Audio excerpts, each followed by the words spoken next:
Hello everyone, yes this is Sovin sir. आप सभी का इस चैनल में बहुत बहुत स्वागत है। बात होने वाली क्लास 12 के एक नए चैप्टर से मैं आ चुका हूं आपके सामने एक बार फिर वन शॉट लेक्चर लेकर, ताकि आप सभी को कम समय में मैक्सिमम क्वांटिटी मिल सके और क्वालिटी तो ऑफ कोर्स मेंटेन करूंगा मैं। तो नए सेटअप के साथ ये सेटअप बनाने में थोड़ा सा टाइम लगा था, इसीलिए लेक्चर्स बीच में नहीं हो रहे थे, बट अब आपको मैं गारंटी देता हूं कि आपके जो बचे हुए चैप्टर से मैं ट्राई करूंगा वन शॉट के जो लेक्चर्स बनाऊं उसमें एक लेक्चर में एक पूरा चैप्टर कंप्लीट कर दो। तो बहुत जल्दी जो है कि आपका बोलते हैं ना 18-15 दिन में बोल सकते हो कि आपका पूरा का पूरा जो है कि केमिस्ट्री कहीं ना कहीं मैं मैक्सिमम चैप्टर्स कवर करा दूंगा। ठीक है, तो चलो शुरू करते हैं फटाफट। चैप्टर का नाम है सॉल्यूशंस। थोड़ा सा थियरी इन्फॉर्मेशन स्टार्टिंग में जो मैंने पहले से लिख के रखा हुआ है समय बचाने के लिए। तो सबसे पहले क्वेश्चन था कि सॉल्यूशन क्या होता है, तो आपको बता दूं कि सॉल्यूशन जो होता है वो दो चीजों से मिलकर बनता है, सॉल्यूट और सॉल्वेंट। एक चीज ध्यान देना कि सॉल्यूट जो होता है वो हमेशा अमाउंट की अगर मैं बात करूं तो वो लेस क्वांटिटी में होगा, लेस अमाउंट में होगा, और सॉल्वेंट जो होगा सॉल्यूशन के अंदर वो होगा आपका लार्ज क्वांटिटी में या फिर ज्यादा अमाउंट में होगा। क्लियर है।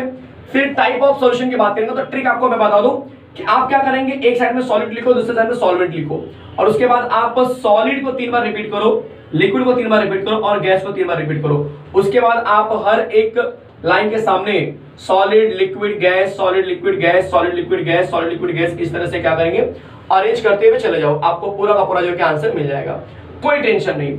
अब बात करेंगे कि सैचुरेटेड सॉल्यूशन क्या होता है। देखो सैचुरेटेड का मतलब ही है, what do you mean by saturated. जैसे आप कोई लेक्चर अटेंड करते हो और आप बहुत टाइम से अटेंड कर रहे हो तो आप लोग बोलेंगे सर मैं सैचुरेट हो गया हूं। What do you mean by saturated. Saturated का मतलब होता है एकदम फुल हो जाना। तो वैसे ही अगर कोई आपने बीकर लिया हुआ है और इस बीकर में आपने एक फिक्स अमाउंट ऑफ सॉल्वेंट डाल के रखा हुआ है, मतलब पानी है, जैसे 1 लीटर पानी डाल के रखा है, अब 1 लीटर पानी में मैक्सिमम मान के चलो 250 ग्राम नमक डिसॉल्व आसानी से हो सकता है, उसके बाद बहुत मुश्किल होगा। तो ये 250 ग्राम नमक जब मैं डालूंगा तो जो सॉल्यूशन बनेगा that is called as saturated solution, मतलब a saturated solution in which the maximum amount of solute is present in a given solvent. तो जो सॉल्वेंट हमें दिया गया है उसके अंदर मैक्सिमम अमाउंट ऑफ जो सॉल्यूट मैं यूज करने वाला हूं उसके थ्रू जो सॉल्यूशन बनाऊंगा उसी को हम बोलते हैं सैचुरेटेड सॉल्यूशन। नेक्स्ट आने वाला है सॉल्युबिलिटी, किसको बोलते हैं। क्या है सॉल्युबिलिटी का डेफिनेशन। तो सॉल्युबिलिटी का इंपॉर्टेंट पार्ट क्या होगा हमारे लिए कि स्पेसिफिक वॉल्यूम होना चाहिए, उस वॉल्यूम में कितना सॉल्यूट डिसॉल्व हो रहा है उसी को हम बोलते हैं सॉल्युबिलिटी। तो solubility of a solute is it's amount per unit volume of a saturated solution. Saturated जो सॉल्यूशन हम बनाते हैं उसके अंदर एक फिक्स्ड वॉल्यूम मैंने क्या लिया, सॉल्वेंट लिया है, उसके अंदर मैं कितना बोलते हैं ना कि जो सॉलिड डाल रहा हूं और मेरा जो सॉल्यूशन बन रहा है क्या वो सैचुरेटेड है, इसका मतलब वो सॉल्युबिलिटी दिखा रहा है। क्या दिखा रहा है, सॉल्युबिलिटी दिखाएगा। नेक्स्ट कंटेंट है फैक्टर्स अफेक्टिंग सॉल्युबिलिटी। ये पूरा थियरी इंफॉर्मेशन है, थोड़ा सा इसलिए मैंने बोर्ड पे लिखा था ताकि आपका समय बच जाए। तो फैक्टर्स अफेक्टिंग सॉल्युबिलिटी, पहला है नेचर ऑफ सॉलिड सॉल्वेंट। मैं आपको बता दूं अगर ये लाइक डिसॉल्व लाइक पैटर्न को फॉलो करते हैं, किसको फॉलो करेंगे, लाइक डिसॉल्व लाइक। इसका मतलब क्या हुआ, इसका मतलब हुआ कि जैसे कोई कंपाउंड है अगर वो आयनिक है तो वो आयनिक वाले कंपाउंड को क्या करेगा, डिसॉल्व करेगा। कोई कोवैलेंट है तो कोवैलेंट को डिसॉल्व करेगा। मतलब कि हम बात करने वाले कि सेम टाइप का अगर इंटरेक्शन रहेगा तो शायद वो उसमें क्या होंगे, आसानी से डिसॉल्व होंगे। तो नेचर ऑफ सॉलिड सॉल्वेंट बहुत मैटर करने वाला है। नेक्स्ट है टेम्परेचर। जैसे टेम्परेचर बढ़ता है जनरली हमने दिखा है कि सॉल्युबिलिटी भी क्या होती है, बढ़ती है, बट सबके केस में ऐसा होगा ऐसा जरूरी नहीं है। सोडियम सल्फेट एक कंपाउंड होता है जिसमें टेम्परेचर बढ़ाने पर सॉल्युबिलिटी क्या होती है, कम हो जाती है। तो इस बात का ध्यान रखना कि सॉल्युबिलिटी कम हो जाती है। तो कुछ कंपाउंड ऐसे भी होते हैं जिसका टेम्परेचर बढ़ाने पे सॉल्युबिलिटी कम होती है। जैसे एक एग्जांपल ले सकते हैं Coca Cola, Pepsi, Thums Up, जो ड्रिंक्स होते हैं कोल्ड ड्रिंक्स, इसके अंदर गैस डिसॉल्व की जाती है, लिक्विड के अंदर क्या होता है गैस को डिसॉल्व करते हैं। अब अगर कोल्ड ड्रिंक्स का मतलब हुआ कि आपको लो टेम्परेचर पर रखना होगा तब वो डिसॉल्व होगा। अगर आपने उसको हीट कर दिया कोल्ड ड्रिंक्स को तो गैस क्या होगा, आपका बाहर निकल जाएगा। इसका मतलब कि टेम्परेचर कम करने पे वो सॉल्युबिलिटी बढ़ती है। तो वहां पे कुछ ऐसे एग्जांपल्स आएंगे। प्रेशर की बात करते हैं तो यस, प्रेशर बढ़ाने पर as you increase the pressure solubility going to increase। so pressure अगर आप increase करने जा रहे हो तो solubility भी क्या होगी, increase होगी। चलेगा।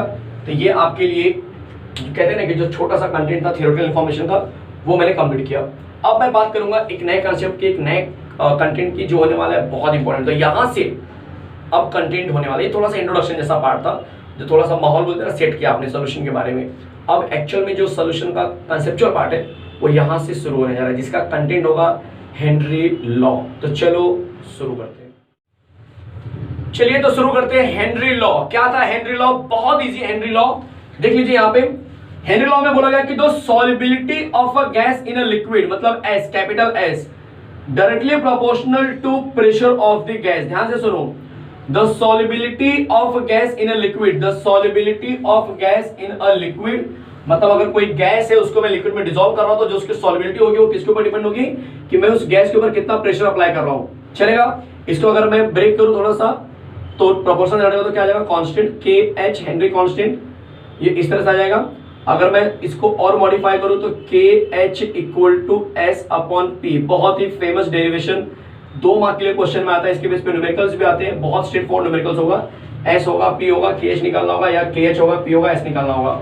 अब अगर मैं यूनिट की बात करूं तो जो सॉल्युबिलिटी होती है वो होती है मोल पर लीटर, तो मोल पर लीटर, और यहाँ पे ऑलरेडी न्यूटन जो आपका प्रेशर है वो बार में होता है। तो अगर इसको मैं और थोड़ा सा मॉडिफाई करूं, ये बन जाएगा मोल लीटर इनवर्स बार इनवर्स, ये किसका यूनिट हो गया, तो आप मैं यहाँ पे स्पेसिफाई कर देता हूँ कि ये हो जाएगा यूनिट ऑफ के एच। कोई कंफ्यूजन किसी को कहीं पर भी चेक कर लीजिए, फिर कभी कभी एग्जाम में आता है कि के एच को डिफाइन करो, मतलब व्हाट इज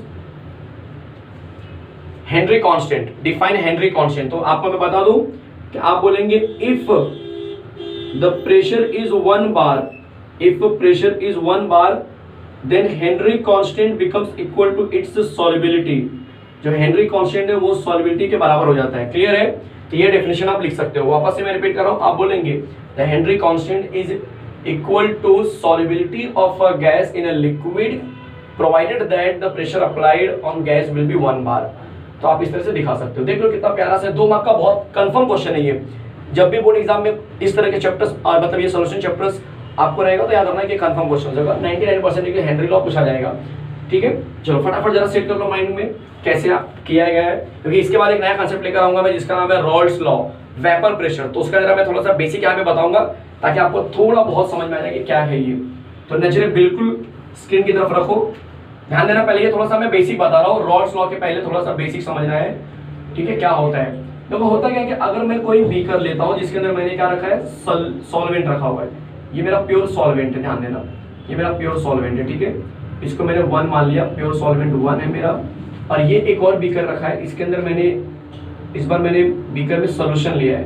तो जब मैं सोल्यूशन बोलता हूँ ना तो एक चीज समझ लेना कि वो कभी भी प्योर फॉर्म में नहीं हो सकता है, सोल्यूशन में जरूर सॉल्वेंट मिला होगा, सॉलिड मिला होगा, तो प्योर फॉर्म में नहीं हो सकता है। तो ये मेरा 2 है, ये मेरा क्या होगा, प्योर फॉर्म में है। ठीक है, ये प्योर है और इसको मैं इम्प्योर मान के चलता हूँ फिलहाल आपके लिए। ये थोड़ा सा बेसिक पहले बता दूं, फिर मैं अगले आंसर की तरफ बढ़ूंगा।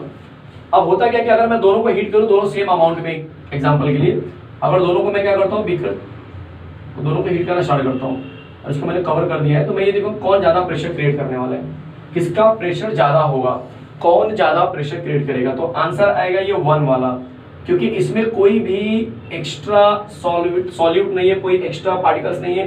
यहाँ पे जो भी पार्टिकल्स है सिर्फ वही है जो गैस इजीली बन सकता है, मतलब सॉल्वेंट, प्योर सॉल्वेंट है।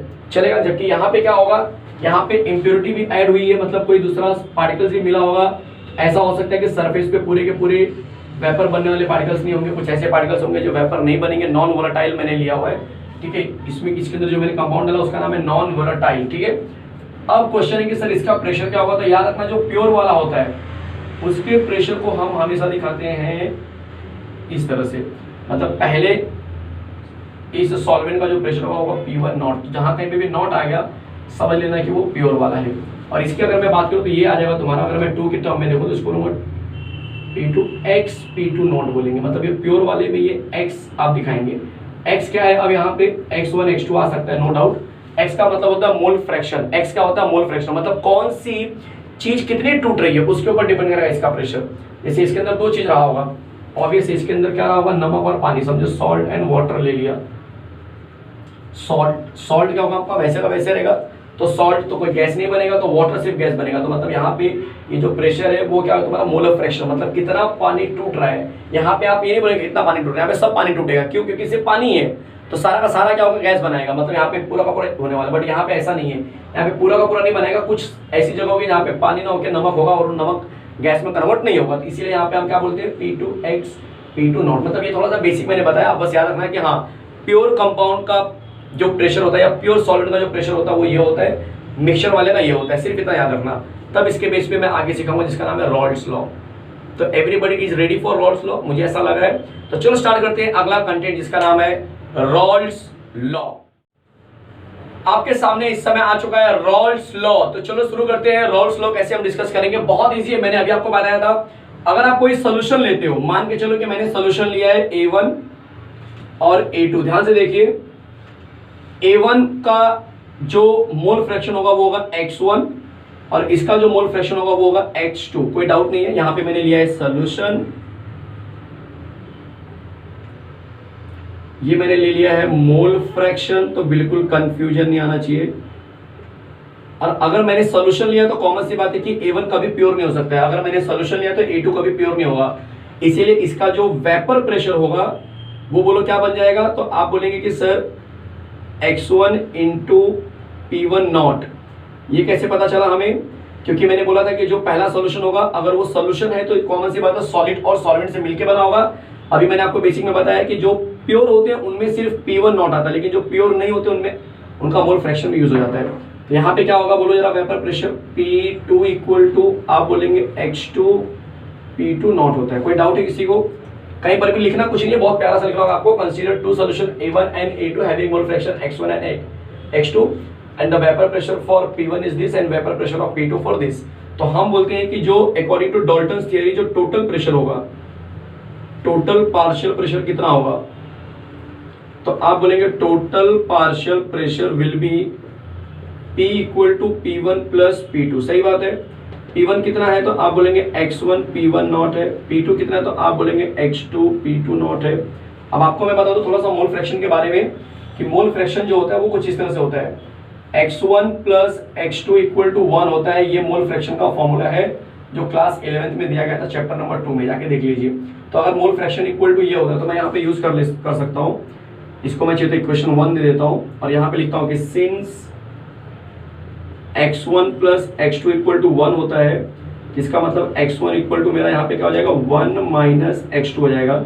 और इसे मैं कहाँ सब्स्टिट्यूट करूंगा, इक्वेशन नंबर 1 में सब्स्टिट्यूट करूंगा।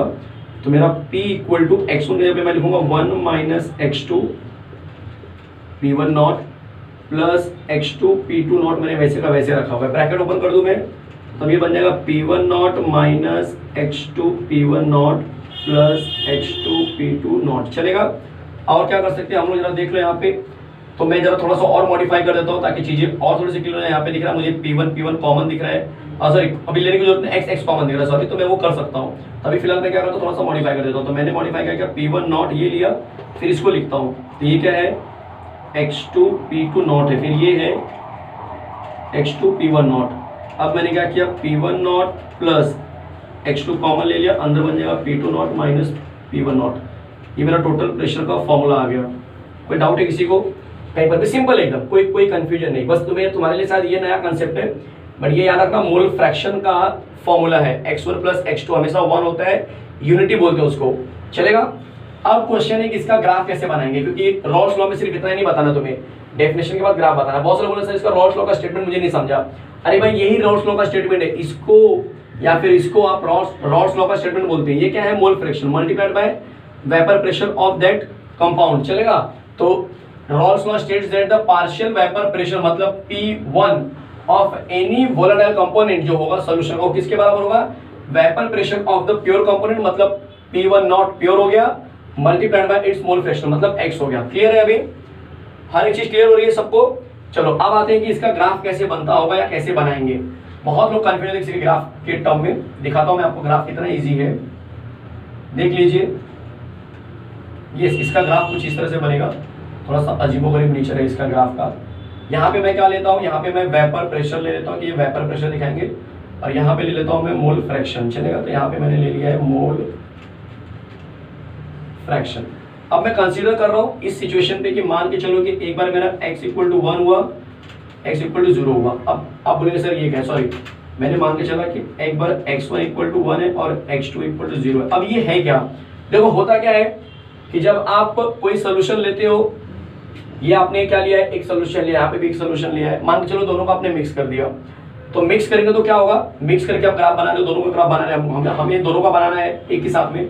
तो मैं ऐसा अज्यूम करूंगा कि मान के चलो कि एक बार मेरा जो x1 है वो 1 है। 1 का मतलब इस इक्वेशन में देखो जरा, अगर x1 1 हो गया तो मतलब x2 को मैंने क्या मान लिया, 0 मान लिया। देखो सही बात है कि नहीं, आप समझे इस इक्वेशन में।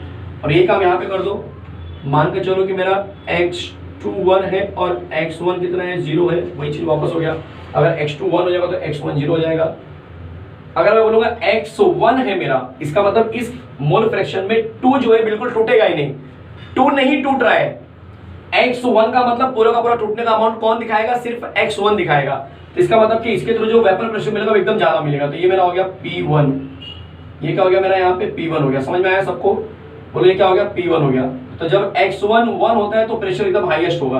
अब वापस से मैं रिपीट करूँ, कॉमन सी बात है, जिसको नहीं समझ में आया यहाँ पे देखो, एक मैंने बीकर लिया, उस बीकर में मैंने 2 सॉल्यूशन डाल दिए, एक x1 डाला, एक x2 डाला। मान के चलो एक बार x1 क्या है आपका हाईएस्ट है और x2 का मोल नहीं टूट रहा है। अरे पानी और पत्थर ले लो यार, सिंपल एग्जांपल, पानी और पत्थर मिक्स कर दिया, पानी जो है मेरा x1 है और पत्थर मेरा x2 है, तो हीट करने पे सिर्फ पानी वेपर बनेगा, पत्थर तो वैसे का वैसे ही पड़ा हुआ, कोई प्रेशर क्रिएट नहीं करेगा पत्थर गैस बन के। इसका मतलब पूरा का पूरा प्रेशर x1 का होगा तो हाईएस्ट होगा। लेकिन जब x1 0 हो जाएगा तब उसका प्रेशर कितना आएगा, तब 0 आ जाएगा। तो बोलो पहला कंसेप्ट समझ में आया सबको? ग्राफ कैसे जा रहा है ये सबको समझा? ये P1 का ग्राफ है, क्लियर है? अब ये काम तुम दूसरे के लिए ले लो, जब x2 होगा, मतलब x2 मतलब कोई दूसरा वाला अमाउंट मैंने लिक्विड लिया है और x1 इस बार पत्थर ले लिया है या कुछ सॉलिड ले लिया है, तो x2 क्या हो गया मेरा 1 वाले पे सबसे हाईएस्ट दिखाएगा। ठीक है, अब दोनों सेम तो नहीं दिखा सकते, वो भी याद रखना, क्योंकि दोनों अलग अलग कंपोनेंट होते हैं, तो एक को ज्यादा एक को कम रखना, तुम्हारी मर्जी किसको भी ज्यादा कम रखो। और यहाँ पे x2 जब 0 होगा तो ये 0 हो जाएगा। तो मतलब ग्राफ मेरा इस तरह से होगा। कुछ डाउट है किसी को? और फिर इन दोनों को भी मिला दो, हल्का सा डिफरेंस दिखाई देगा आपको। तो ये ग्राफ किस लिए था? आप बोलेंगे सर P1 के लिए था। ये ग्राफ किसके लिए था? P2 के लिए था। ये ग्राफ किसके लिए? P1 प्लस P2 के लिए। बोलो समझ में आ गया हर एक चीज? कोई कंफ्यूजन? रॉल्स लॉ देखो कितना इजी है, बहुत ही ज्यादा इजी है। लोग ग्राफ में पता नहीं क्यों कंफ्यूज होते हैं। भाई हमने ग्राफ में क्या माना, x1 1 माना तो x2 0 मान लिया, x2 1 माना तो x1 को 0 मान लिया। अब उसी के बेस पे अगर ये 1 रहेगा मतलब पूरा का पूरा अमाउंट एक ही टाइप का लिक्विड है, दूसरा टाइप का जो लिक्विड है उसके अंदर ना वो डिजोल्व, वो गैस नहीं बनेगा। समझ रहे हैं? जब वो गैस नहीं बनेगा तो कॉमन सी बात है कि सिर्फ उसका प्रेशर बनेगा P1, दूसरे का फिर यहाँ पे P2, और जब ये P1 हाईएस्ट होगा तो P1 यहाँ पे 0 हो जाएगा, P2 हाईएस्ट होगा यहाँ पे P2 0 हो जाएगा। बाद में दोनों को मैच कर दो, आपके सामने रॉल्स लॉ का पूरा कंप्लीट आंसर 3 मार्क का देख लो। एग्जाम आएगा state Rawls law and derive the expression with graphical representation, तो यहाँ तक दिखाना होगा। कोई डाउट किसी को भी कहीं पर भी चेक कर लो, फटाफट समझा दो अपने आप को, बहुत ही मजेदार कंटेंट है। अब इसके बाद आने वाला है रॉल्स लॉ के बेस पे, रॉल्स लॉ का ये क्वेश्चन था, इसके बेस पे अब हम सीखेंगे आइडियल और नॉन आइडियल गैस और उसके अंदर पॉजिटिव और negative deviation. Ideal non ideal solution सीखेंगे, गैस नहीं, आइडियल नॉन आइडियल सोल्यूशन, और नॉन आइडियल के अंदर हम सीखते हैं पॉजिटिव और नेगेटिव डिविएशन। चलेगा? तो get ready for the next content. चलो शुरू करते हैं फटाफट एकदम। चलिए तो शुरू करते हैं आइडियल सोल्यूशन और नॉन आइडियल सोल्यूशन। बहुत इंपॉर्टेंट कॉन्सेप्ट है ये, अपने आप में 3 मार्क का। इस चैप्टर में बहुत लिमिटेड क्वेश्चन है, बहुत सारा कंटेंट डिलीट किया हुआ है महाराष्ट्र बोर्ड ने, तो जो लिमिटेड कंटेंट है बच्चे वो चांसेस ज्यादा होंगे इसके आने के। ठीक है, तो आपने देखा है कभी अभी देखा आपने रॉल्स लॉ, काफी इंपॉर्टेंट कॉन्सेप्ट था। अब आने वाला आइडियल और नॉन आइडियल सोल्यूशन। दिखाता हूं मैं आपको कि आइडियल और नॉन आइडियल क्या होते हैं। चलो पहले मैं बात करूंगा कि आइडियल सोल्यूशन क्या होता है, ध्यान से देखिए, मजा आ जाएगा आपको। तो यहां पे मैं ले लेता हूं आइडियल सोल्यूशन और यहां पे मैं ले लेता हूं नॉन आइडियल सोल्यूशन। हर एक चीज समझ में आएगी, बिल्कुल टेंशन फ्री रहना। चलो कंडीशन जरा देख लो दोनों का। पहले आइडियल की मैं बात कर लेता हूं, तो हम पहले मैं डायग्राम बना लेता हूं कि दोनों में डायग्राम क्या है एग्जैक्टली। मैंने ये बनाया एक बीकर, इस बीकर में मैंने क्या लिया है, एक टाइप का सॉल्वेंट लिया है, सिर्फ एक ही टाइप का सॉल्वेंट है। ठीक है, और ये मैंने ले लिया, ये बीकर नंबर 1 है, और ये ले लिया मैंने दूसरा बीकर, और इसमें दूसरे टाइप का सॉल्वेंट है। 2 टाइप का सॉल्वेंट हमको बोला गया था। ये बीकर नंबर 2 हमने ले लिया, दूसरे टाइप का प्योर सॉल्वेंट। बाद में बोला गया कि इन दोनों को मिला के एक नया सॉल्यूशन बना दो, दोनों को मिला दो तो एक नया सॉल्यूशन बन जाएगा। बट ये क्वेश्चन है कि क्या ये आइडियल है या फिर ये नॉन आइडियल है, यही क्वेश्चन है। तो आइडियल है या नहीं ये बात कौन डिसाइड करेगा, तो ये बात कुछ पॉइंट्स डिसाइड करते हैं। तो पॉइंट नंबर 1, अगर ये जो सॉल्यूशन मिलाया आपने या जो बनाया है, अगर वो रॉल्स लॉ को फॉलो करेगा,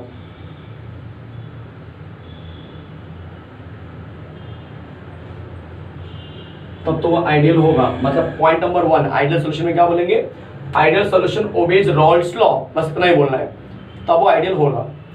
नंबर 2, ध्यान से देखिए, मान के चलो कि ये जो है ना 20 ml है, और ये 30 ml है।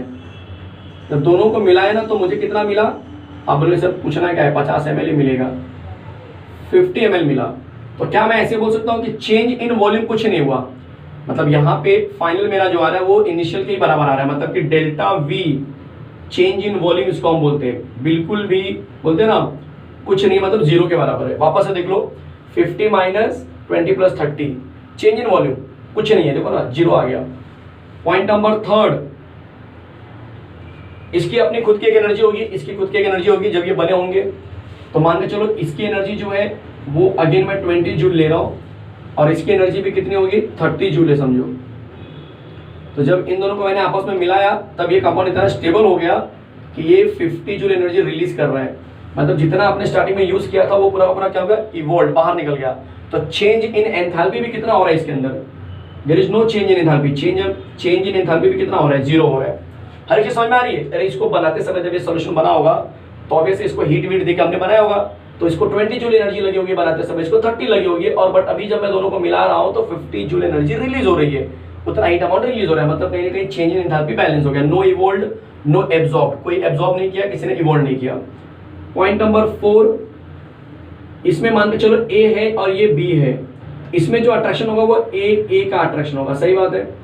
इसमें जो अट्रैक्शन होगा वो बी का अट्रैक्शन होगा, बट इसमें जो अट्रैक्शन होगा वो ए बी का अट्रैक्शन होगा। तो आइडियल हमें ये बोलते हैं कि ये जो ए बी का अट्रैक्शन होगा ना उसका बॉन्ड इन दोनों के बॉन्ड के ही बराबर होगा। बॉन्ड मतलब उसके स्ट्रेंथ के बराबर होगा, मतलब ऐसा नहीं कि इसको तोड़ने के लिए बहुत ज्यादा एनर्जी लग रही है, इसको तोड़ने के लिए बहुत ज्यादा एनर्जी लग रही है, इसको तोड़ने के लिए बहुत कम एनर्जी लग रही है, ऐसा नहीं होना चाहिए। इसका जो बॉन्ड है, इसका जो बॉन्ड है उसी बॉन्ड के रेंज में, उसी बॉन्ड के स्ट्रेंथ के आसपास ये भी रहेगा।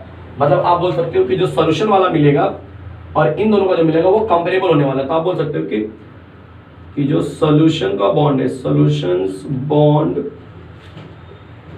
Is comparable to solute and solvent bond. Comparable मतलब लगभग उसी जैसा रहेगा, सेम रहेगा। कोई डाउट है, सोल्यूशन जो बनाएंगे आप उसका जो बॉन्ड रहेगा वो सॉलिड और सॉल्वेंट के नजदीक रहेगा, कोई डाउट है। ये 4 पॉइंट आप क्या बोलेंगे, आइडियल सॉल्यूशन। अब इसका उल्टा 4 पॉइंट हमें क्या बोलना है, non ideal solution. Same situation है, तो पहला आप बोलेंगे कि अगर वो do not obey Raoult's law, do not obey, अगर वो रॉल्स लॉ को फॉलो नहीं करता, do not obey RAULTS Raoult's law, तब उसको हम क्या बोलेंगे कि हाँ ये नॉन आइडियल है। Delta V is not equal to zero, बहुत से लोग कंफ्यूज, सर ऐसा कैसा हो सकता है कि डेल्टा वी जीरो नहीं होगा। बताता हूं सिचुएशन।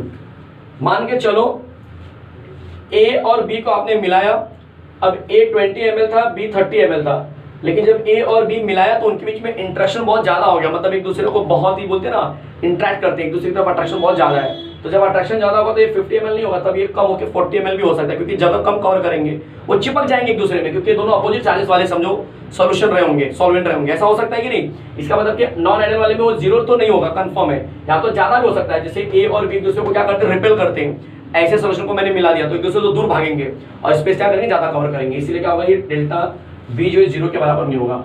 यही सेम चीज किसके लिए होगा, डेल्टा एच के लिए होगा। मान के चलो इसमें जो एनर्जी लगी है बनाने में, इसमें जो एनर्जी लगी है, लेकिन एक दूसरे से दूर भाग रहे हैं, तो कॉमन सी बात है कि स्टेबल नहीं होगा। जब स्टेबल नहीं होगा तो फिर यहाँ पे एनर्जी कम रिलीज होगी, मतलब 20 जूल इनको लगा था बनाने में, 30 जूल इसको लगा था, बट यहाँ पे एनर्जी कम रिलीज होगा क्योंकि स्टेबिलिटी नहीं हो रही दोनों जब मिल रहे हैं। तो आपको पता होगा कि जब कभी भी कोई भी कंपाउंड स्टेबल होता है तो एनर्जी ज्यादा रिलीज करता है, ठीक है। तो यहाँ पे 50 ना करके वो 30 या 20 या फिर 40 करेगा, बट 50 नहीं करेगा, मतलब delta H again not equal to H, zero. Book में ये सब पॉइंट्स नहीं दिया, बुक में शायद सिर्फ एक ही पॉइंट दिया, ओबीज रॉल्स लॉ वाला। पॉइंट नंबर 4 क्या बोलेंगे कि जो बॉन्ड आपका होने वाला है यहाँ पे सॉलिड और सॉल्वेंट का, जो सॉलिड और सॉल्वेंट का जो बॉन्ड होगा उसका सॉल्यूशन के बॉन्ड से कोई लेना देना नहीं है भाई, वीकर या स्ट्रॉन्गर हो जाएगा, सीधा कंपेरेबल नहीं रहेगा, या तो वीकर होगा या तो स्ट्रॉन्गर हो जाएगा। मतलब इन दोनों को मिलाया मैंने, इन दोनों को मिलाया, हमारे मान के चलो ये दोनों आपस में बहुत ज्यादा अट्रैक्शन दिखा रहे हैं, तो यहाँ पे बॉन्ड मजबूत हो गया, मतलब ये बॉन्ड एकदम मजबूत हो गया, तो वेपर प्रेशर कम हो जाएगा, क्योंकि इनका टूटना आसान नहीं होगा, इनका वेपर प्रेशर कम हो जाएगा। अगर इन दोनों का क्या होगा, बॉन्ड अगर वीक हो गया, क्यों, क्योंकि एक दूसरे को रिपेल करते हैं, तो अगर ये दोनों को मिलाने पे एक दूसरे को रिपेल करेंगे यहाँ पे, तब इनका बॉन्ड वीक हो जाएगा, तो वेपर प्रेशर ज्यादा हो जाएगा। मतलब यहाँ पे आप बोल सकते हो कि जो बॉन्ड है वो कहीं ना कहीं क्या होता है, वीक या स्ट्रॉन्ग होने वाला है, वो डिपेंड करता है। वीकर या स्ट्रॉन्गर होगा, ये मैंने यहाँ पे लिख दिया बस, लेकिन आप समझ जाओ मैं क्या बोल रहा हूँ। क्लियर है? कोई डाउट है किसी को आइडियल नॉन आइडियल में कहीं पर भी? अब आगे चलता हूँ, नॉन आइडियल में पॉजिटिव और नेगेटिव डेविएशन आते हैं। तो अगला कंसेप्ट आने वाला है, मैं थोड़ा सा रफ कर देता हूँ इसे, लिखना है तो लिख लो शॉर्टकट में। ये डायग्राम दोनों के लिए आप अज्यूम कर सकते हो सेम ही है, कुछ अलग नहीं है, चलेगा। आइडियल नॉन आइडियल में मैं अब नॉन आइडियल क्या दिखाने वाला हूँ, नॉन आइडियल का मैं ग्राफ दिखाने जा रहा हूँ, ठीक है, कि नॉन आइडियल में पॉजिटिव और नेगेटिव होते क्या है। बहुत ईजी है, समझ जाएंगे तो आपको बहुत ईजी लगेगा, ध्यान से देखिए मजा आ जाएगा।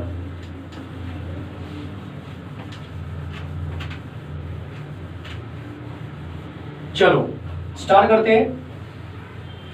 पॉजिटिव और नेगेटिव डेविएशन की बात हो रही है, काफी इंटरेस्टिंग हो जाता है जब आप देखते हो कि हाँ पॉजिटिव और नेगेटिव जो डेविएशन है वो है क्या।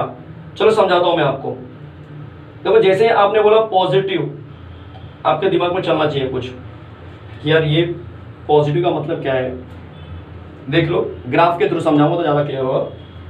पहले मैं आपको ये बता दूं, नॉन आइडियल में दो टाइप्स या दो हम ग्राफ सीखने वाले हैं, ठीक है, कंफ्यूजन नहीं होना चाहिए क्या सीखने वाले हैं। नॉन आइडियल में हम क्या सीखेंगे, दो चीजें सीखने वाले, एक सीखने वाले हैं पॉजिटिव डेविएशन, दूसरा सीखेंगे नेगेटिव डेविएशन। इजी है, बिल्कुल टेंशन मत लेना, जो बोल रहा हूं बस उस पर ध्यान देना तो आपको समझ में आएगा। रॉल्स लॉ ने क्या बोला था कि उनका जो प्रेशर है वो हमारे रूल को फॉलो करने चाहिए।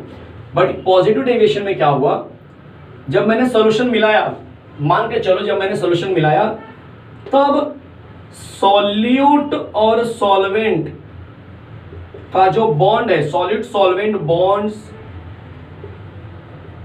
आर वीकर, ऐसा मान के चलो कि सॉल्यूट सॉल्वेंट का बॉन्ड क्या हो गया, वीकर हो गया। अच्छा, जब सॉलिड सॉल्वेंट का बॉन्ड वीक हो जाएगा, रिपेल कर रहे हैं दूसरे को, दूर भाग रहे हैं, वीक हो जाएगा, तब बताओ वेपर प्रेशर क्या होगा। तो आप बोलेंगे वेपर प्रेशर इंक्रीजेस। सही बात है कि नहीं? वेपर प्रेशर क्या हो जाएगा आपका, इंक्रीज हो जाएगा। बोलो समझ में आया? वेपर प्रेशर बढ़ जाएगा। सबको समझ में आ गया? सॉलिड सॉल्वेंट अगर दूर दूर भागेंगे तो उनको गर्म करने पे जल्दी जल्दी निकल जाएंगे और ज्यादा प्रेशर क्रिएट करेंगे। और इसी चीज को जब मैंने ग्राफ में देखा तो जो हमारा पुराना ग्राफ था वही रिपीट होने वाला है, रॉल्स लॉ वाला ग्राफ हम बनाएंगे और बाद में हमने जो अभी देखा वो बनाएंगे। तो ये हो गया मेरा वेपर प्रेशर और यहां पे जाएगा मोल फ्रैक्शन। कुछ नहीं करना है, पहले हम क्या करेंगे, x1 equal to 1, x2 equal to 0, x1 equal to 0, x2 equal to 1। इसका ग्राफ हमने बनाया था, 1 के लिए यहाँ पे आएगा और फिर 1 के लिए 0 हो जाता है। ये हमारा रॉल्स लॉ का ग्राफ है, ये हमारा इस सिचुएशन ग्राफ नहीं है, रॉल्स लॉ का है। और यहाँ पे क्या हुआ, x1 0 x2 है, तो मतलब मान के चलो यहाँ पे, ठीक है, कोई डाउट? बट ये क्या बोल रहा है, वेपर प्रेशर कम हुआ कि ज्यादा हुआ? तो ये बोल रहा है ज्यादा हो गया, मतलब रॉल्स लॉ का जो इक्वेशन था उससे भी ज्यादा हो गया। रॉल्स लॉ ने बोला था कि बॉन्ड दोनों का वीक होगा तो रॉल्स लॉ का ग्राफ बना दिया, बट ये बोल रहा है ज्यादा हो रहा है। इसका मतलब कि ये जो ग्राफ दिख रहा है तुम्हें P1 का, देखो यहाँ पे x1 का ग्राफ ये आया ना, 0 आएगा, तो इसका ग्राफ ऐसे ना आके ऐसे आएगा। क्यों? क्योंकि ये ज्यादा हो गया ना बच्चे, वेपर प्रेशर ज्यादा क्रिएट हो रहा है। जबकि इस वाले केस में x2 जब यहाँ पे 1 होगा तब ये ऐसे ना आके ऐसे आएगा।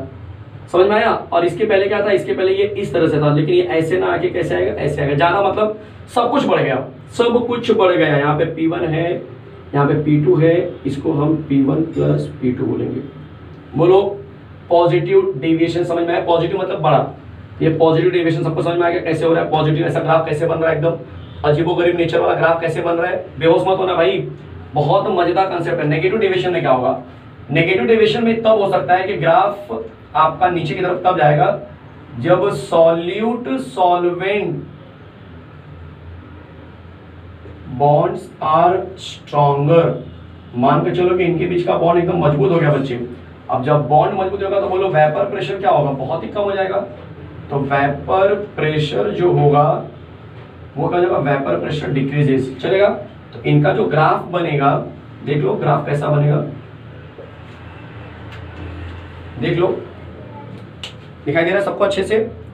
चलो तो जो ग्राफ बनेगा वो कुछ ऐसा बन जाएगा। यहाँ पे मैंने ले लिया x1 equal to 0, sorry x1 equal to 1, x2 equal to 0। आपकी चॉइस है, किसी को भी 1 2 ले लो, बट कंफ्यूजन नहीं होना चाहिए। एक बार x1 1 है तो x1 0, x2 0 तो x2 1।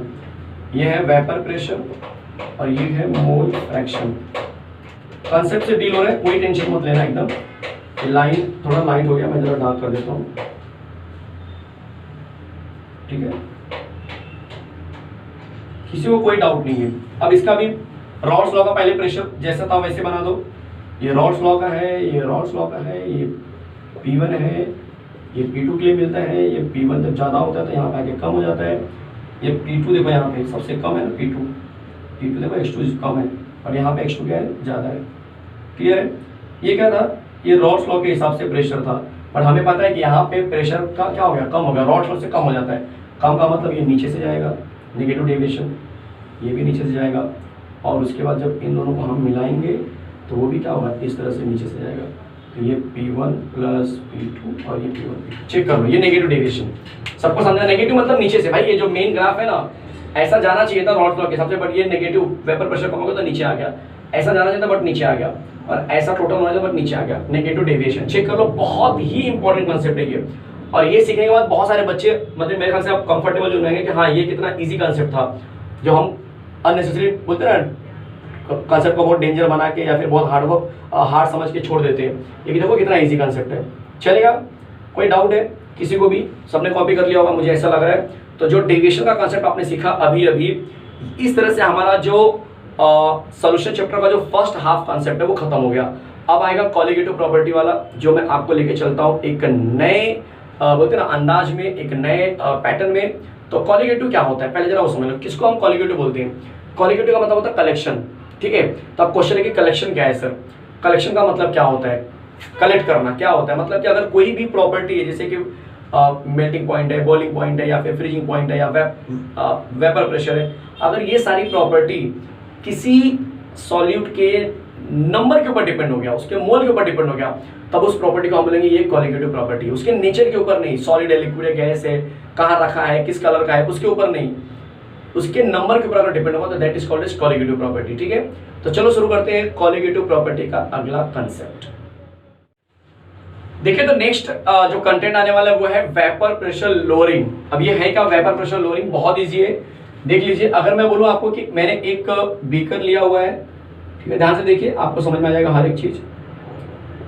और मैं अगर आपको बोलूं कि ये बीकर है मेरे पास, और इस बीकर में मैंने सॉल्वेंट लिया है जो प्योर फॉर्म में है, तो मैंने प्योर सॉल्वेंट लिया, तो इसका प्रेशर क्या होगा? तो आप बोलेंगे P1 नॉट होगा, बिल्कुल सही आपने बोला।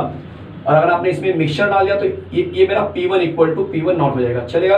लेकिन अगर यही आपने इसके अंदर अगर मिक्सचर डाल दिया, ठीक है, आपने मान के चलो इसमें कोई नॉन वोलेटाइल सोल्यूशन डाल दिया, या नॉन वोलेटाइल कोई सॉल्यूट डाल दिया, नॉन वोलेटाइल सॉल्यूट डाल दिया, मतलब ये पूरा का पूरा सोल्यूशन बन चुका है, तब इसका प्रेशर क्या होगा? तो आप बोलेंगे sir P1 equal to X1 P1 not बन जाएगा। कोई डाउट है किसी को?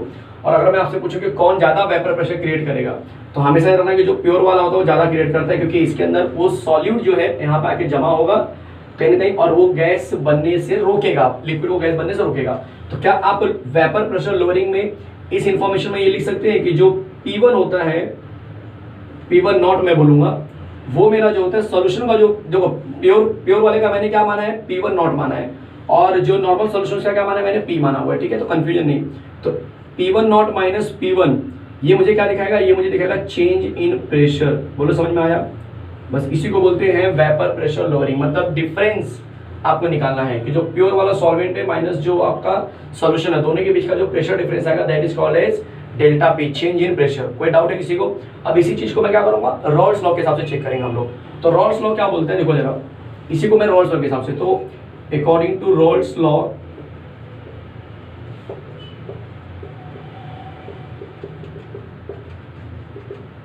अकॉर्डिंग टू रॉल्स लॉ अगर मैं वेपर प्रेशर लोअरिंग को सॉल्व करना चाहूँ तो मुझे मिलेगा P1 equal to X1 P1 naught. ये रॉल्स लॉ का इक्वेशन था, सबको याद है, बट मुझे पता है कि X1 और X2 मिला के 1 होता है, इसके हिसाब से X1 आ जाएगा 1 माइनस X2, और ये अगर मैं इसमें पुटअप कर दूं तो मुझे मिल जाएगा P1 equal to 1 minus X2 bracket के बाहर P1 नॉट। अगर मैं ब्रैकेट ओपन करता हूं तो मुझे कुछ इस तरह से मिल जाएंगी चीज़ें, और अगर मैं थोड़ा सा और मॉडिफाई कर दूं मेरे ख्याल से तो मुझे कुछ रिलेशन मिल सकता है। क्या रिलेशन मिलेगा? जैसे इस पूरे टर्म को मैंने यहाँ लेके आ गया, देखो इस पूरे को यहाँ लेके आ गया, माइनस वाला यहाँ चला है तो, और ये यहाँ चला गया, तो P1 नॉट माइनस P।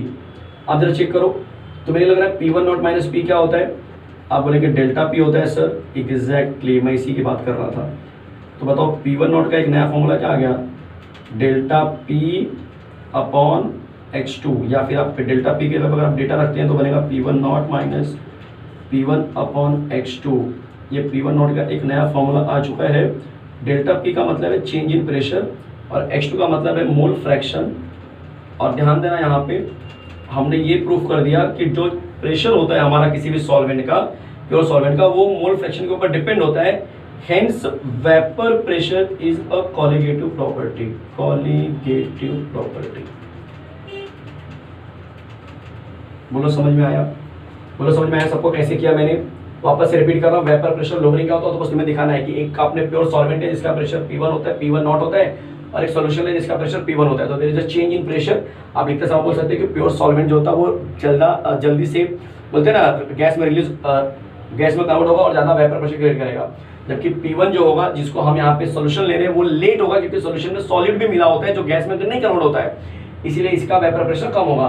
तो चेंज इन वेपर प्रेशर क्या मिल जाएगा, delta P equal to P1 naught minus P1। ये वेपर प्रेशर लोअरिंग हो गया।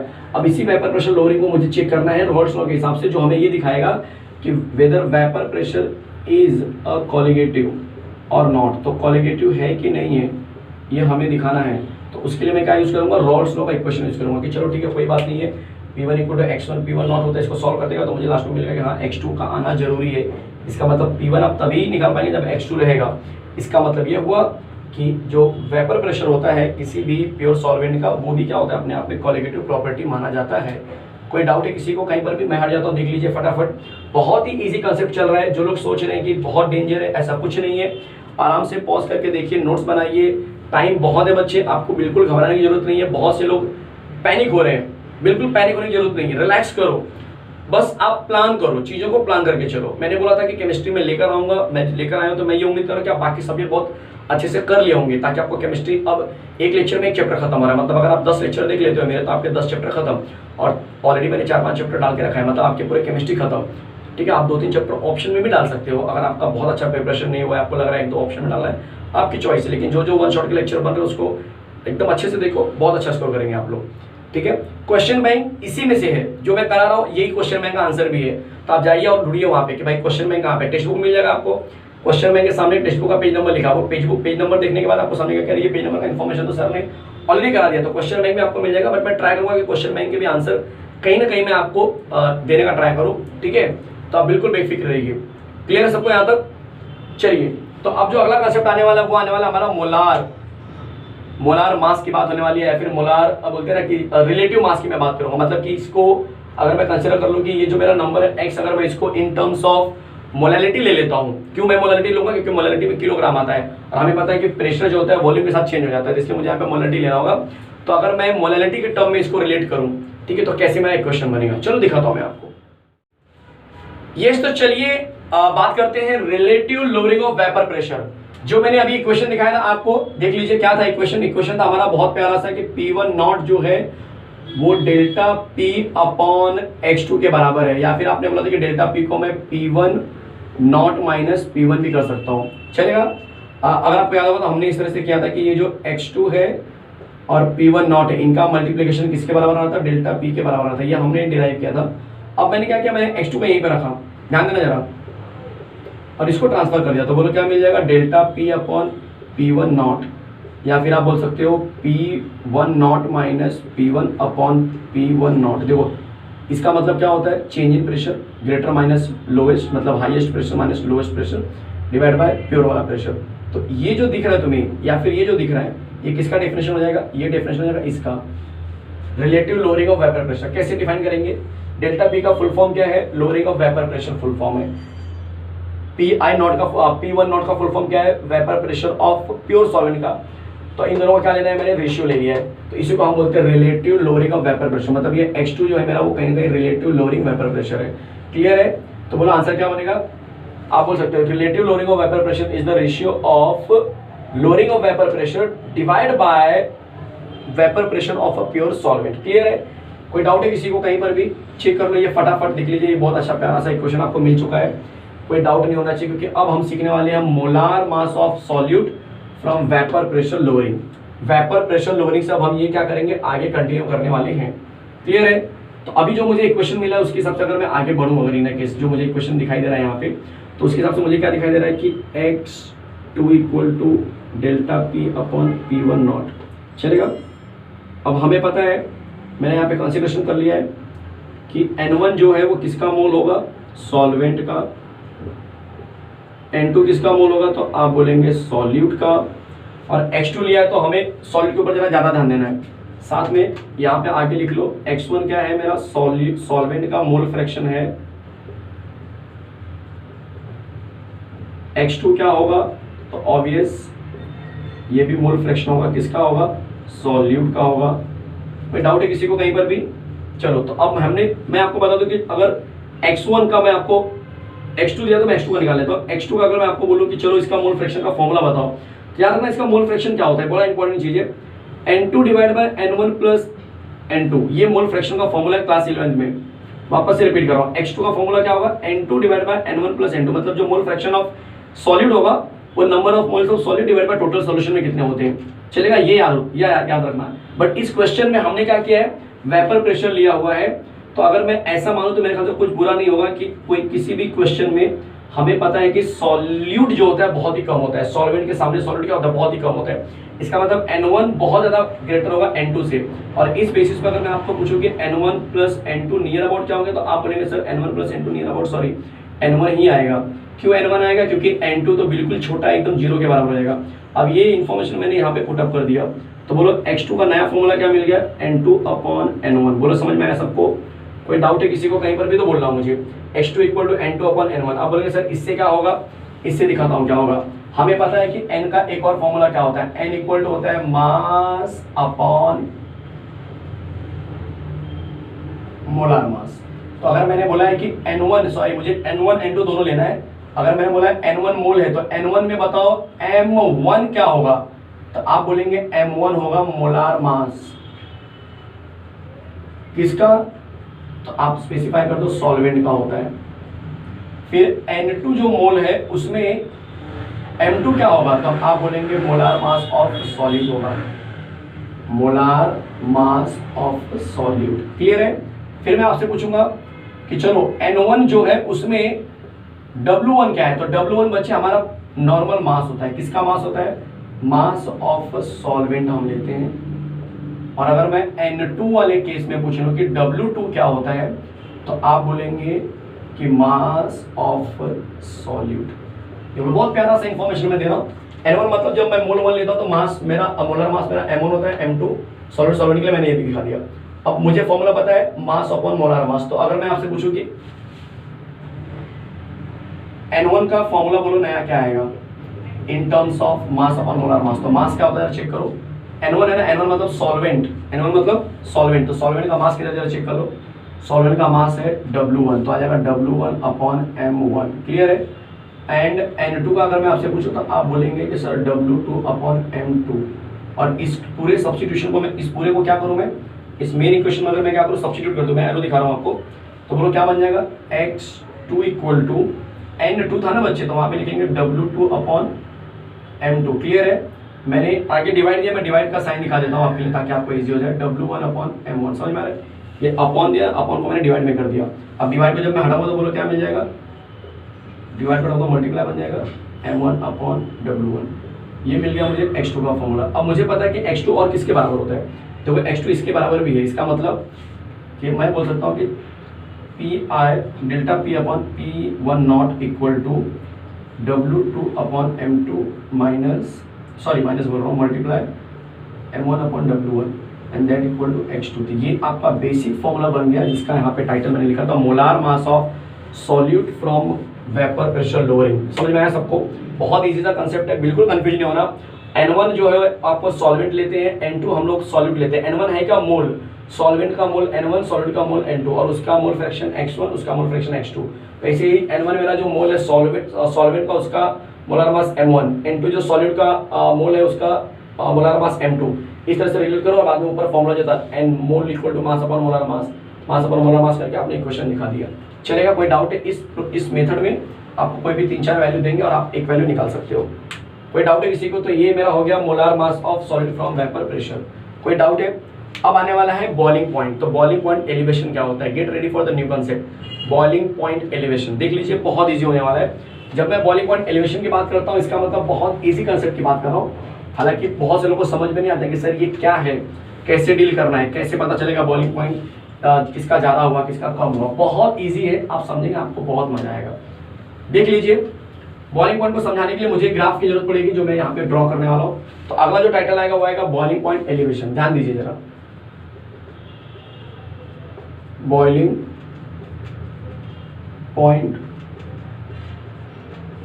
एलिवेशन अगला टाइटल आ रहा है।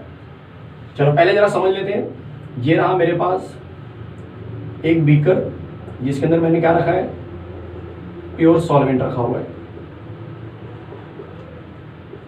ठीक है। और ये रहा मेरे पास same amount of solution, but इस बार मैंने क्या किया है, सॉल्यूशन लिया है। ये सॉल्यूशन है जिसके अंदर नॉन वोलाटाइल सॉलिड मिलाया गया है। नॉन वोलाटाइल, बहुत से लोग बोले सर नॉन वोलाटाइल होता क्या है। नॉन वोलाटाइल का मतलब जो जल्दी गैस ना बने, उसको नॉन वोलाटाइल बोलते हैं, चलेगा। तो मैं आपसे पूछूं कि अगर मुझे हीट करना हुआ वेपर प्रेशर के लिए, कि दोनों का वेपर प्रेशर सेम होना चाहिए, उतने टेम्परेचर पे हीट करो कि दोनों का वेपर प्रेशर सेम होना चाहिए, तो बताओ किसको ज़्यादा हीट करना पड़ेगा। तो आपको बता दो कि नॉन वोलाटाइल को हमें ज़्यादा हीट करना पड़ेगा उतना वेपर प्रेशर बनाने के लिए। ग्राफ के थ्रू समझो।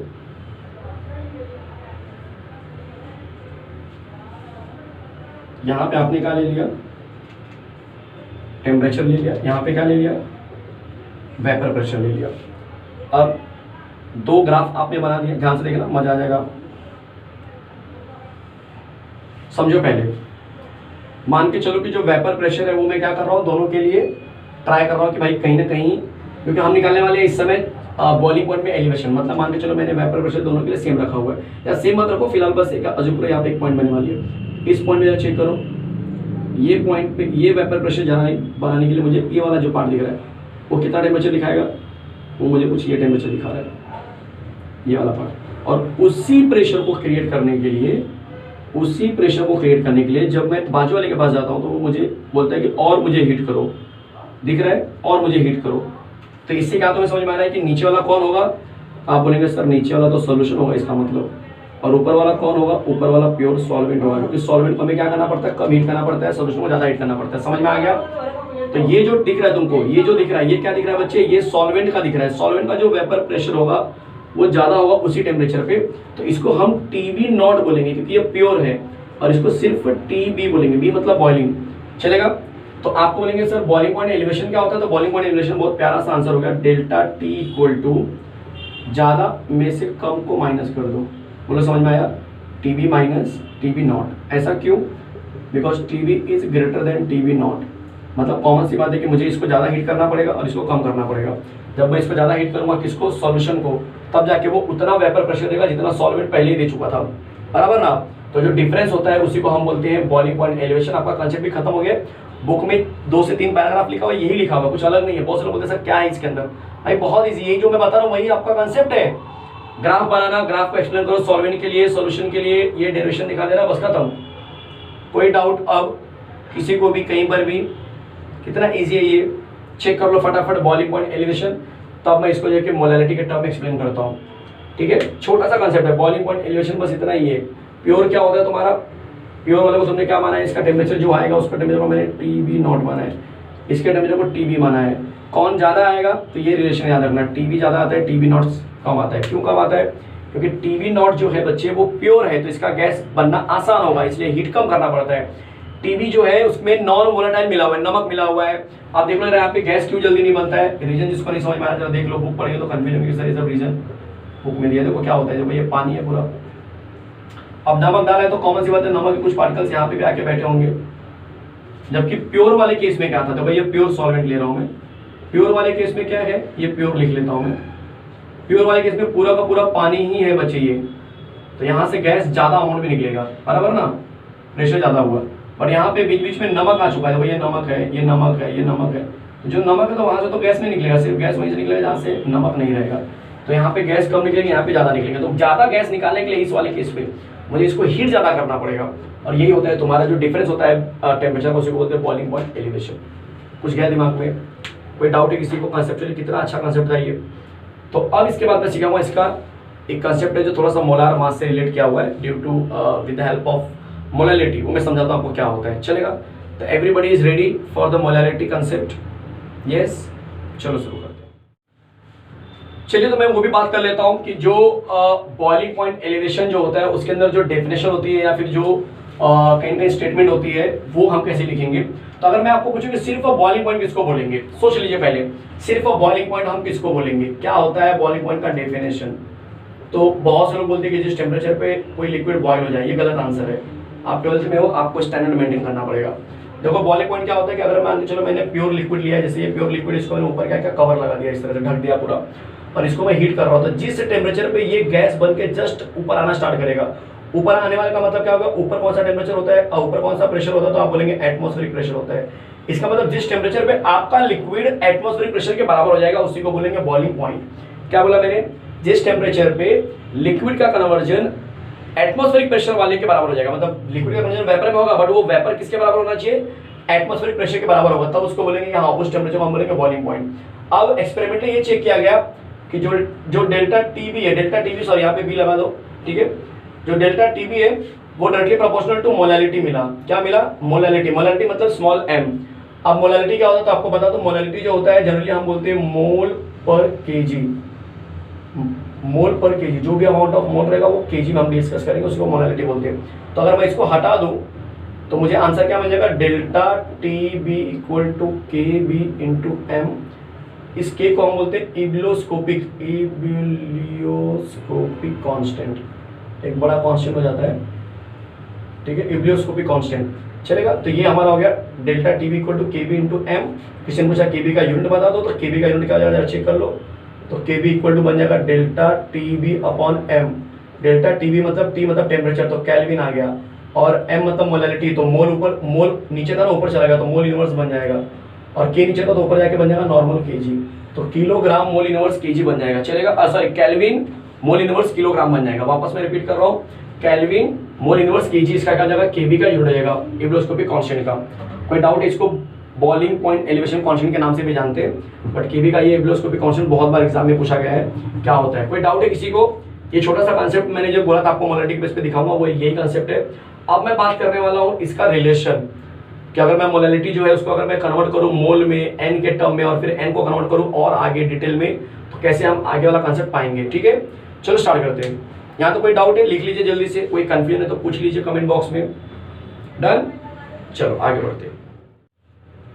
चलिए, तो नेक्स्ट कंसेप्ट आने वाला है आपका molar mass of solute from boiling point elevation. इसके पहले मैंने डिस्कस किया था molar mass of solute using अगर आपको याद होगा वेपर प्रेशर लोअरिंग करके मैंने बताया था, ठीक है। बट अब अभी आने वाला है बॉइलिंग पॉइंट एलिवेशन, तो हमें हमेशा मोलार मास निकालना होता है सॉल्यूट का। तो पहले मैं आपको बता दूं कि जो हमने बेसिक फॉर्मूला सीखा था वो क्या था, तो delta T B equal to के बी इंटू एम, ये हमारा बेसिक फॉर्मूला था, इसको भूलना नहीं है, ठीक है। ये हमारा बेसिक सा फॉर्मूला था। अब मैं बताऊंगा कि एम क्या होता है। तो एम होता है हमारा, एम का मतलब मोलैलिटी होता है, इस बात का ध्यान रखना। तो ये हो जाएगा हमारा मोल्स ऑफ सॉल्यूट, ध्यान से सुनो जरा, divide by mass of solvent में लेने वाला हूं, बट वो मास किस में आना चाहिए, केजी में आना चाहिए। क्लियर है? चलो, तो अगर मैं सबका यहाँ पे देखो मास मुझे यूज करना है, मतलब मुझे डब्ल्यू लेना पड़ेगा। मोल्स के फॉर्मूले में भी कहीं ना कहीं मास और ये डब्ल्यू आते हैं, तो उसको मैं देखने वाला हूँ। तो मैं क्यों नहीं यहीं से स्टार्ट कर लेता हूँ कि मान के चलो मेरा जो N1 मोल है, N1 किसके लिए मोल होता है, तो मैं बता दूं ये सॉल्वेंट के लिए होता है, और इसका W1 क्या होगा, तो मैं बता दूं इसका W1 मास होता है जो कि ग्राम में होता है। तो W1 ग्राम है ये, ठीक है, तो W1 ग्राम है जो कि मास है। तो क्यों ना मैं इसको किलोग्राम में ले लूँ, तो W1 डिवाइड बाय 1000, ये जो होगा मेरा, ध्यान देना ये जो होने वाला है कहीं ना कहीं वो किलोग्राम में हो जाएगा, चलेगा।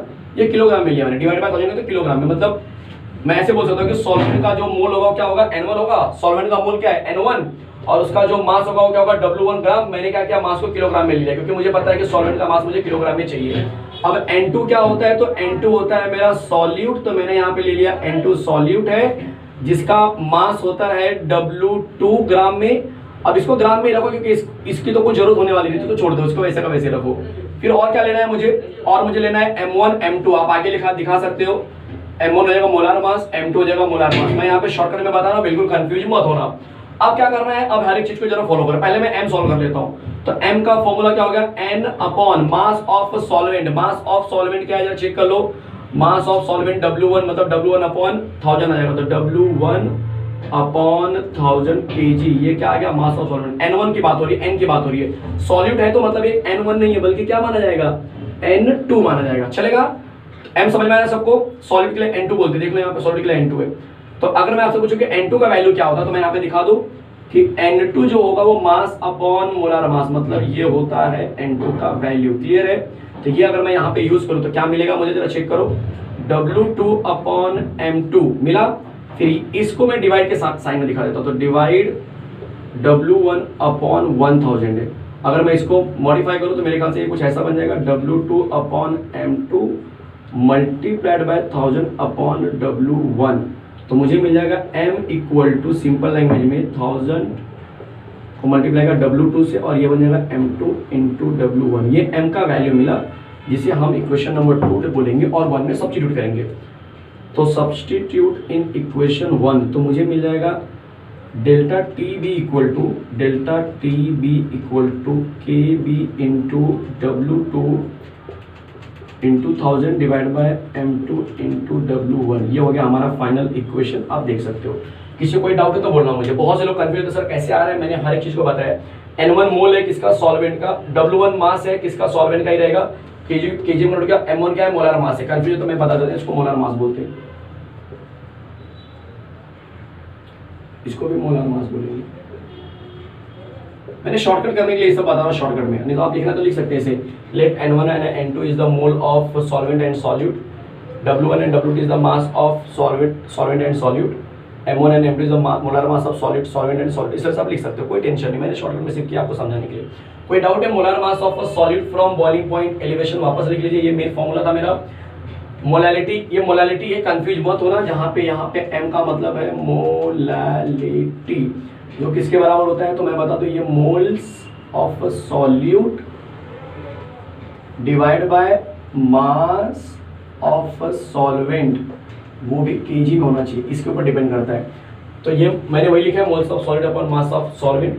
मोल्स ऑफ सॉलिड मतलब N2 की बात हो रही है, मास ऑफ सॉलिड मतलब W1 की बात हो रही है, लेकिन 1000 से डिवाइड किया क्योंकि मुझे केजी में चाहिए था, मुझे ग्राम में मिलता है वो जनरली। अब इसकी जगह पे मैंने ये रखा, बाकी को ट्रांसफर कर दिया, आंसर बन गया। कोई डाउट है किसी को? तो इस तरह से molar mass of solid from boiling point elevation मेरा हो चुका है, खत्म।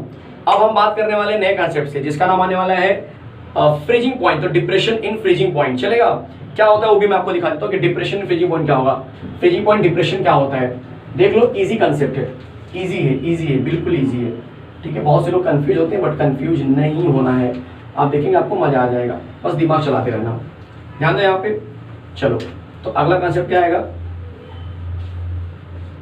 फ्रीजिंग पॉइंट या डिप्रेशन ऑफ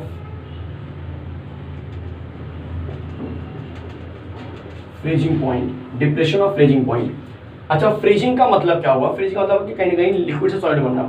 बट हमें बोलने वाले कि एक ऐसा टेम्परेचर जहां पे वेपर प्रेशर सॉलिड और लिक्विड का सेम होता है, उस पॉइंट को हम बोलते हैं फ्रीजिंग पॉइंट। ध्यान से सुनो क्या बोल रहा हूं मैं। फ्रीजिंग पॉइंट का डेफिनेशन ये मत लिखना कि जिस टेम्परेचर पे लिक्विड आइस बन जाता है या सॉलिड हो जाता है उसको हम फ्रीजिंग पॉइंट बोलते हैं, नहीं। फ्रीजिंग पॉइंट का डेफिनेशन ये होगा कि जिस टेम्परेचर पे वेपर प्रेशर सॉलिड और लिक्विड का सेम हो जाता है उसको हम बोलते हैं फ्रीजिंग पॉइंट। ग्राफ के थ्रू समझाता हूँ, ज्यादा समझ में आएगा। देख लो यहाँ पे भी ग्राफ आने वाला है।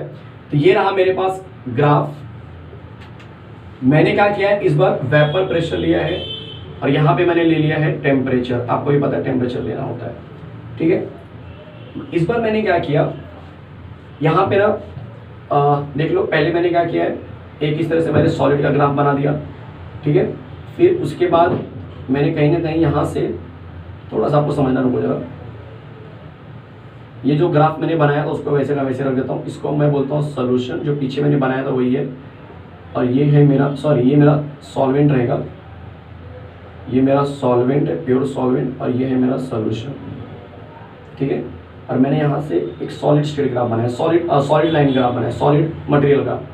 मान के चलो जैसे आई से उसका ग्राफ बनाया, तो उसका ग्राफ इस तरह से आ गया, ठीक है।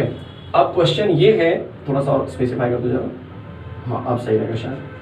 अब क्वेश्चन ये है कि सॉल्वेंट का मतलब प्योर सॉल्वेंट, जहाँ पे वेपर प्रेशर बहुत ज़्यादा होता है। और ये सॉलिड है, तो सॉलिड को जैसे जैसे मैं टेम्परेचर बढ़ाऊंगा तो सॉलिड क्या होगा, धीरे धीरे धीरे धीरे लिक्विड में बनेगा और उसका वेपर प्रेशर धीरे धीरे बढ़ेगा। एक समय ऐसा है कि जो सॉलिड है ना वो पूरा लिक्विड में बन चुका रहेगा, और ये सॉल्वेंट जो पहले से लिक्विड में था उसकी वहां पे क्या हो रही है, शुरुआत हो रही है। तो उस पर्टिकुलर पॉइंट को हम बोलेंगे भाई ये ऐसा टेम्परेचर है, ये एक ऐसा टेम्परेचर है जहां जिस पॉइंट को हम बोलेंगे फ्रीजिंग पॉइंट। बोलो समझ में आया? ये समझा बच्चे? समझ में आ रहा है? समझ में आ रहा है सबको?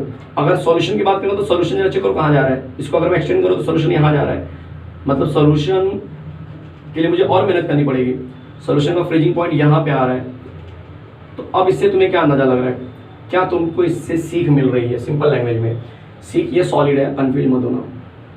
डेफिनेशन सबको समझ में आएगा। फ्रीजिंग पॉइंट क्या होता है, जिस टेम्परेचर पे सॉलिड और लिक्विड दोनों का वेपर प्रेशर सेम होता है, दिखाई दे रहा है? या फिर ये पॉइंट पकड़ लो, यहाँ पर भी ये सॉल्यूशन है तो लिक्विड ही हुआ और ये सॉलिड है, उसका वेपर प्रेशर सेम हुआ, तो उस पॉइंट को हम क्या बोलते हैं, फ्रीजिंग पॉइंट बोलते हैं। अब क्वेश्चन हमारे लिए ये है कि सॉल्वेंट को अगर मुझे फ्रीज करना हुआ, देखो जरा यहाँ पे बीकर ले लेता हूँ, देख लो ये रहा आपके सामने बीकर जो प्योर सॉल्वेंट वाला है, और ये ले लिया मैंने सॉल्यूशन जिसमें नमक डाला हुआ है, सब समझ लो, ये मैंने ले लिया सॉल्यूशन।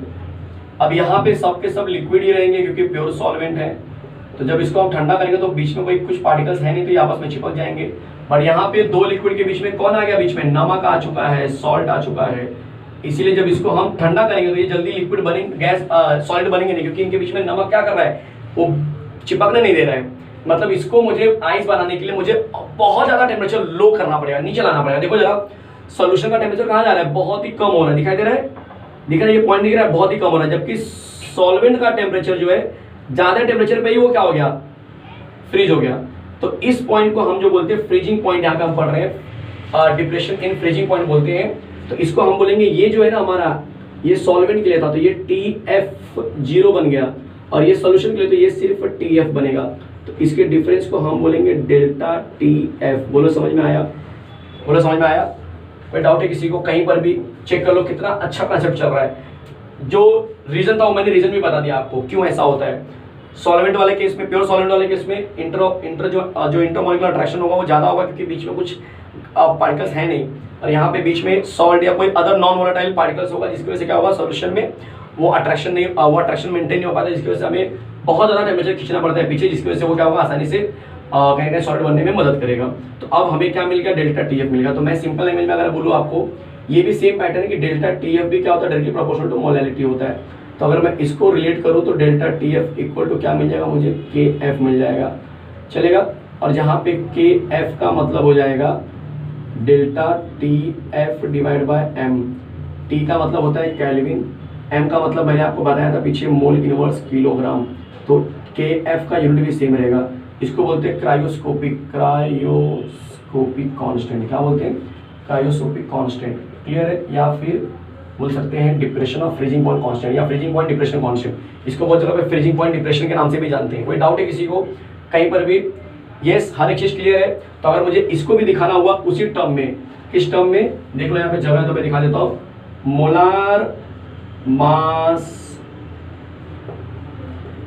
ऑफ सॉल्यूट दिखाना हुआ, तो मुझे नहीं लग रहा है कि इसमें कुछ चेंजेस आएंगे, सेम आने वाला है क्योंकि TF वही सेम रहेगा। तो बोलो क्या बन जाएगा यहाँ पे, delta TF equal to KF into M का तरीका जो था हमने अभी भी निकाला था वो सेम रहेगा। क्या रहेगा बोलो, M मतलब moles of solute divide by,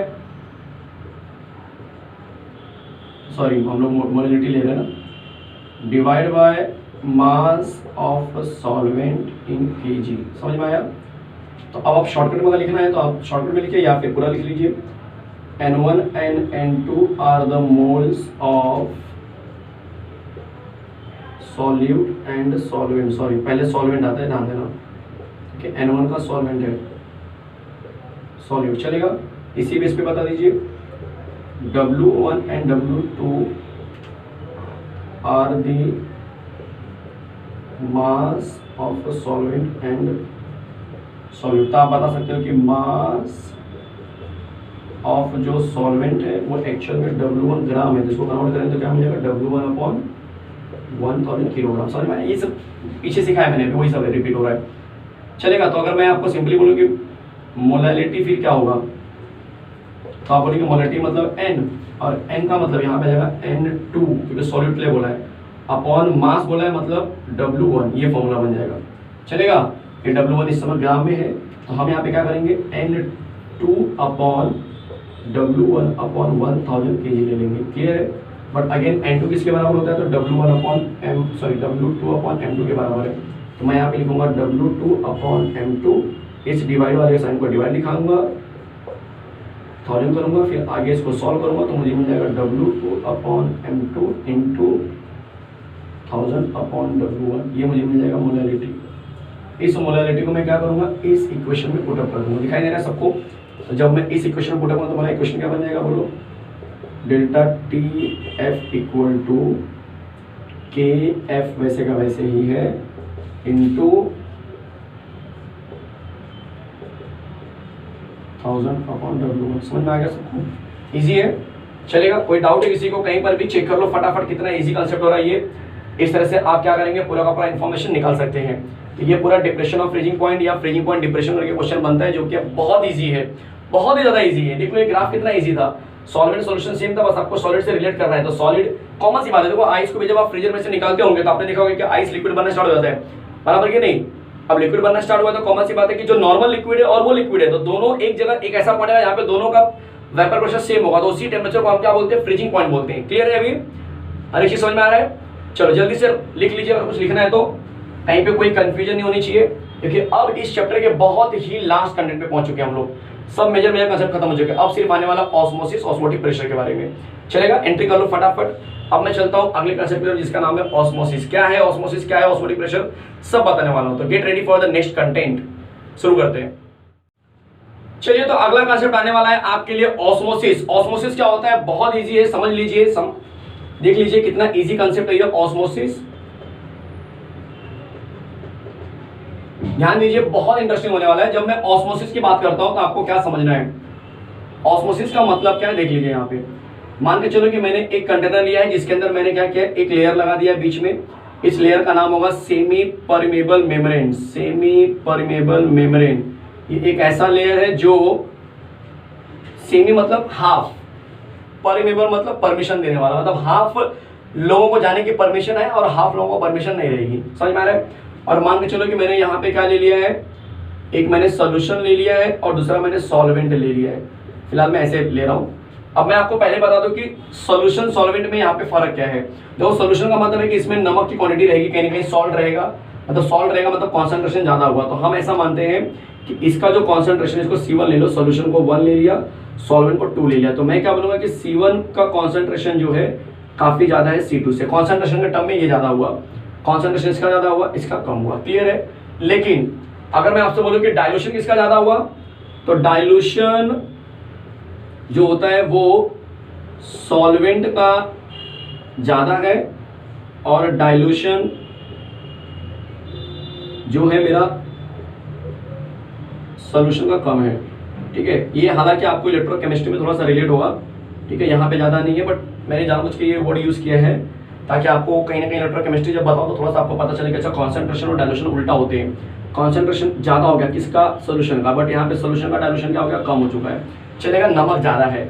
अब ये सेमी परमेबल मेम्ब्रेन है जो सिर्फ सॉल्वेंट के पार्टिकल्स को ही अलाउ करेगा। किसको अलाउ करेगा, सॉल्वेंट के पार्टिकल्स को ही अलाउ करेगा। तो सॉल्वेंट इसके अंदर भी प्रेजेंट होगा, इसके अंदर भी, ये तो है सॉल्वेंट ऑलरेडी, तो इसका मतलब कि सॉल्वेंट यहाँ से यहाँ जा सकता है और यहाँ से यहाँ भी जा सकता है। मतलब आप क्या बोल रहे हो कि सॉल्वेंट से जो सॉल्यूशन से जो सॉल्वेंट होगा वो सेमी परमेबल को पार करते हुए सॉल्वेंट की तरफ जाएगा, और सॉल्वेंट से जो पार्टिकल्स रहेंगे वो कहाँ पे आएंगे, सॉल्यूशन तरफ आएंगे।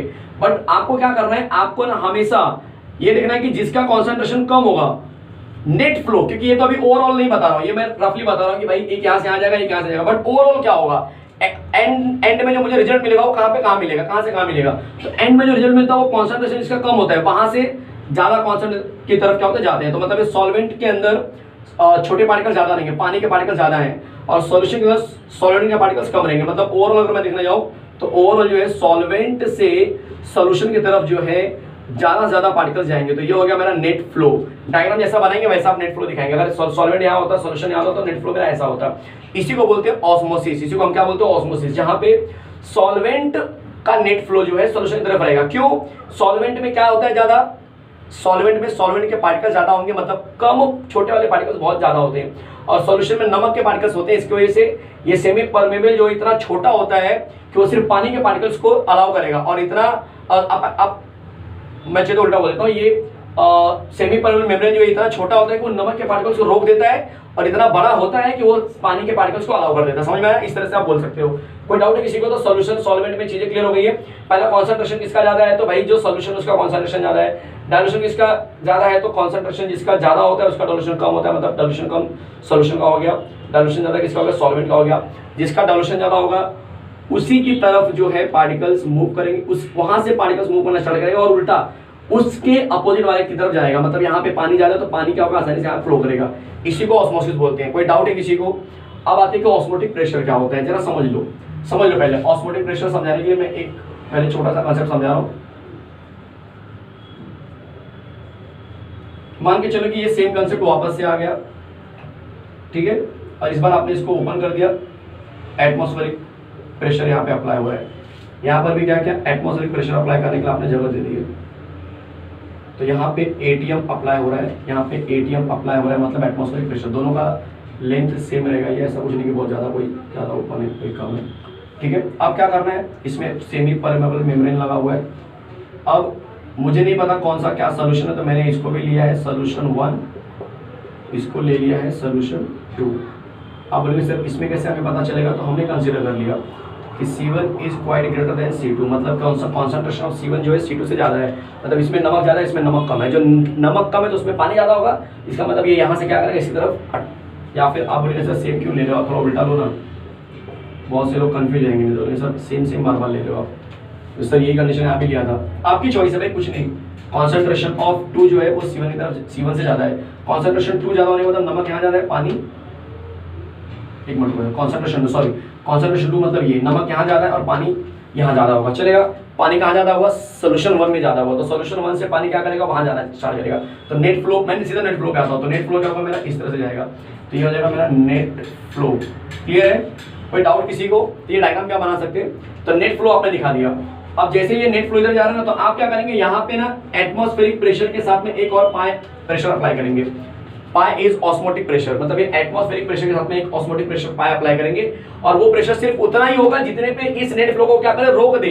पीछे पुश नहीं करना है, सिर्फ रोक दे। The extra pressure applied on solution side. एक सॉल्वेंट एक सोल्यूशन ले लो, अगर आप कंफ्यूज हो रहे हैं तो इसको सॉल्वेंट ले लो चाहिए तो, ठीक है, ये सॉल्वेंट है। तो आप बोलेंगे कि atmospheric pressure applied on solution side to stop the net flow of solvent which is coming from solvent to solution side. Clear है? हम जो एक्स्ट्रा प्रेशर मैं अप्लाई कर रहा हूं वो एक्स्ट्रा प्रेशर सिर्फ और सिर्फ इस नेट फ्लो को रोकने में काम आना चाहिए, बस उसी प्रेशर को हम बोलते हैं ऑस्मोटिक प्रेशर। कोई डाउट है किसी को? कोई डाउट है किसी को? अब जरा देख लो अगला कंसेप्ट, इसके अंदर ही देख लो, रिवर्स एट ऑस्मोटिक प्रेशर, क्योंकि इसी के अंदर ही दिया हुआ है। साथ में ये तो मैं करा देता हूं। रिवर्स क्या होगा? ये सेम डायग्राम मैंने बनाया वापस से, देखो यहाँ पे इस तरह से देख लो, इस तरह से रहा होगा, ये सेमी परमेबल मेम्ब्रेन रहा होगा, फिर ये सॉल्वेंट है, ये सोल्यूशन है, नेट फ्लो यहाँ से यहाँ जा रहा है, बट ये ऑलरेडी आपने एटीएम प्लस पाई मिलाया था, तो इसकी वजह से ये सोल्यूशन का सॉल्वेंट रुक गया था। लेकिन आपने क्या किया? अब प्रेशर और ज्यादा डाल दिया, जिसकी वजह से ये रिवर्स आने लगा बच्चे, रिवर्स आने लगा। समझ में आ रहा है?